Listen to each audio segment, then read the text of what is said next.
discussion of her financial problems and how her health issues were affecting that, and how her ex-husband would be infrequent on his child support. She said it was a madhouse with kids in and out all day. But yeah, we're here at Ellenberger Park because a lot of times during the summer she'd ship them out for the day.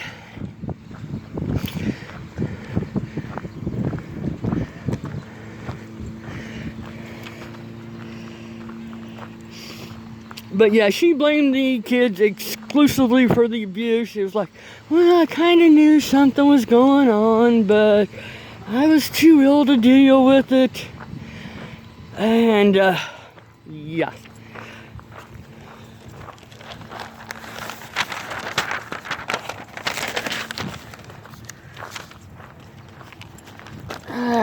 Linda's catching my notes again. I kept them in the notebook to try to avoid that, but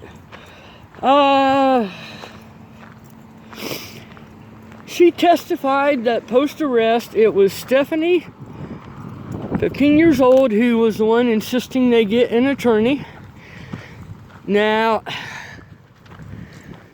you've got to be pretty dim if you've been arrested for murder and not realize you need being arrested for murder and not realize you need an attorney. And she had one, obviously, because she had contacted him and he had represented her in the divorces.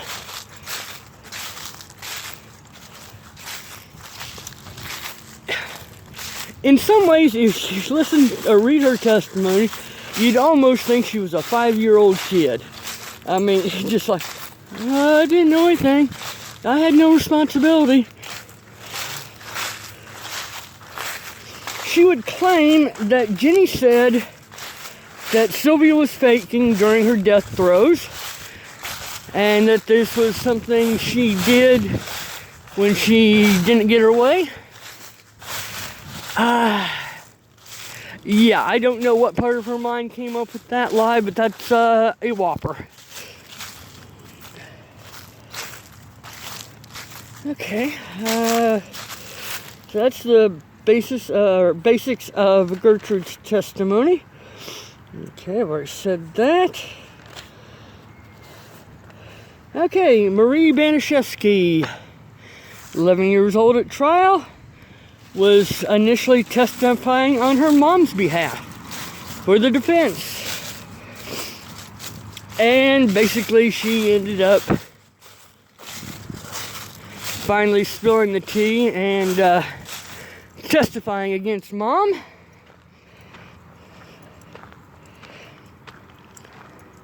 And she testified against all the other kids while sticking up for mom initially. She denied lighting the matches that were used to heat the needle while Sylvia was being carved upon. Admits to minor abuse inflicted upon her.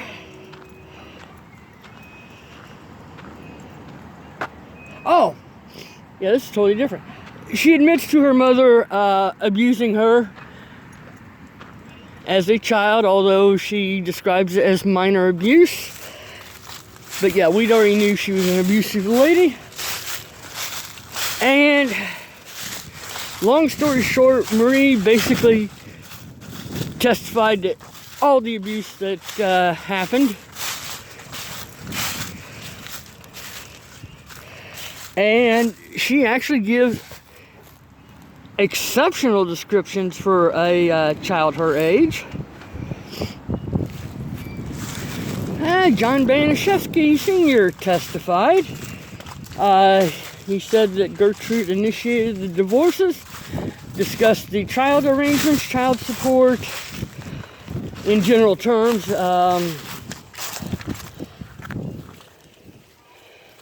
He said that John Jr. wasn't a problem when he lived at home with him, But somewhere in the testimony, it was probably Gertrude's, but I don't remember her saying this specifically.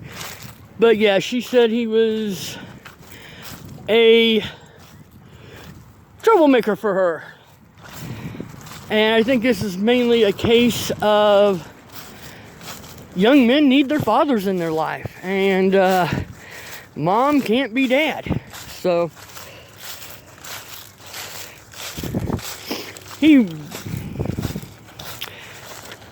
I don't really think his testimony helped or hurt either way.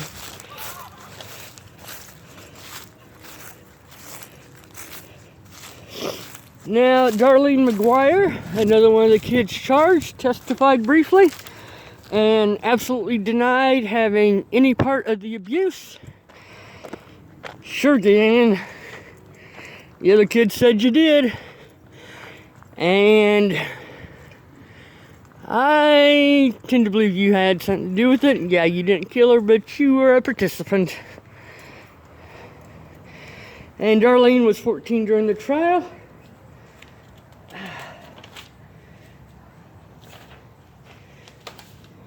Switch hands here.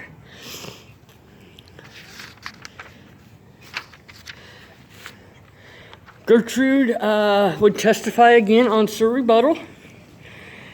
Her attorney did not want her testifying, and she basically said that the testimony of her children about her being abusive to Sylvia was all lies, and she didn't know why they would do that to her. Yeah. And there was more about her mental health in this testimony.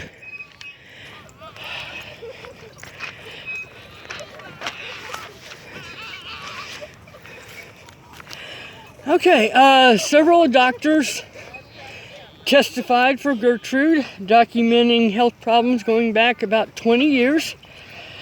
And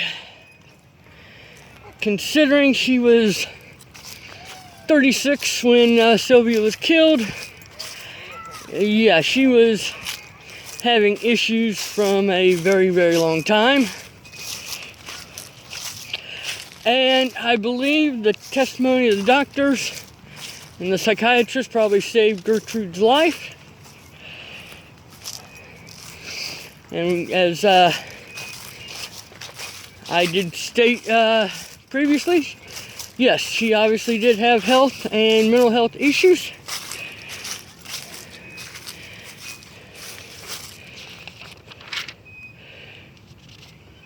Okay. This is perhaps the most fascinating part of the defense for Gertrude. And that this was, she was a masochist.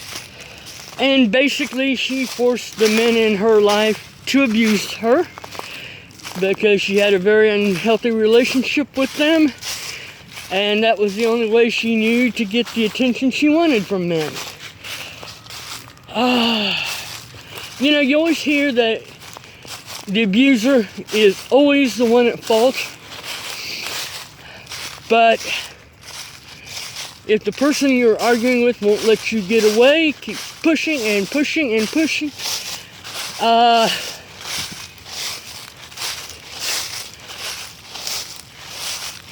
you back a dog into a corner, and he's eventually going to bite. So, yeah, she was actively seeking to be abused. It's sad, but true.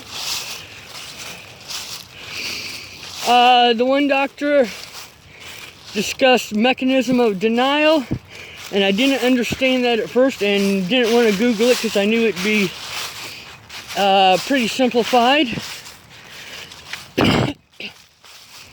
But after reading the testimony of the doctor again and rereading Gertrude's testimony, the way I understand it is denials. It's her brain telling her brain, didn't happen. Nope, nope, nope, nope, nope. You didn't do anything wrong. Nope. It's somebody else's fault. And I think this is a mechanism of mental survival to protect yourself from horrific things that you have done or that have happened to you. Again, I think these doctors saved her life. Okay. Ironically, Coy, Johnny, and Ricky would have done more time if they had been sentenced in the juvenile justice system. Basically, in the juvenile system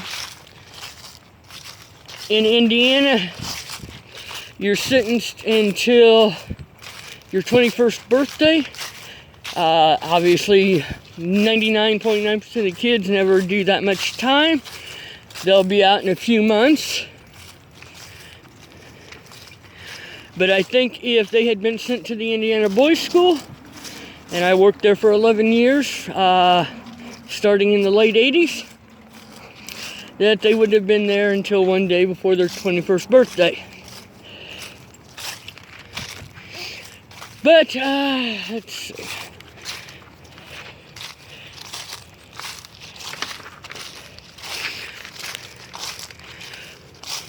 One thing that occurred in the post-arrest is that the kids were questioned without their parents. This would never happen today. Today, a parent, legal guardian, or their attorney has to be present.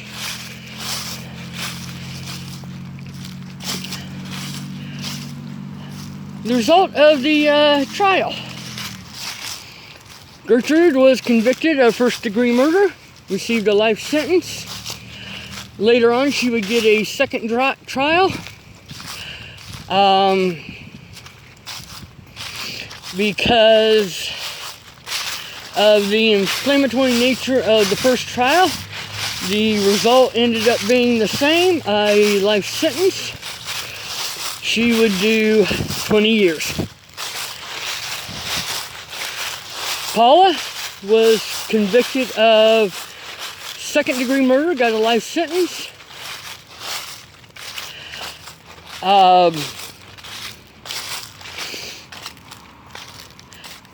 Again, she won an appeal and would later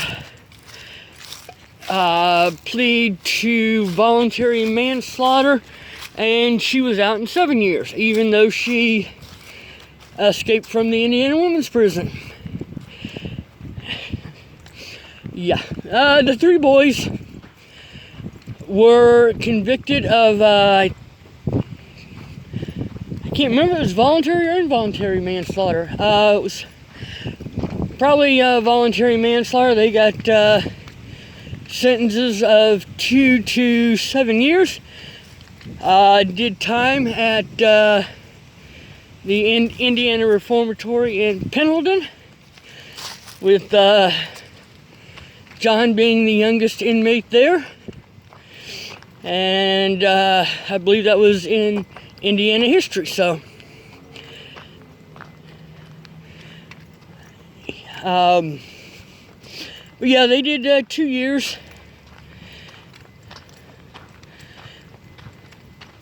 The trial transcripts on SylviaLikens.com, as I said, are not complete because these transcripts are basically covering Gertrude's trial. And whoever sorted through all those to get those posted did a pretty good job, because obviously there were 5 defendants. So this is where the girls would go and play.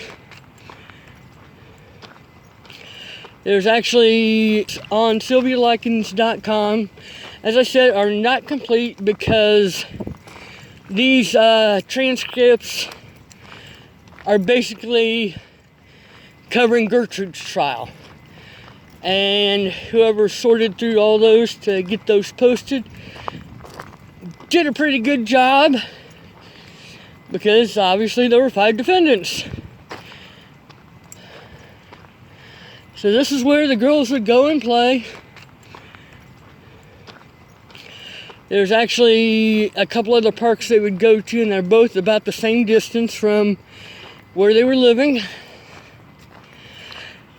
In the next video, which will be fairly short, we'll discuss what happened after the trial to all the main players.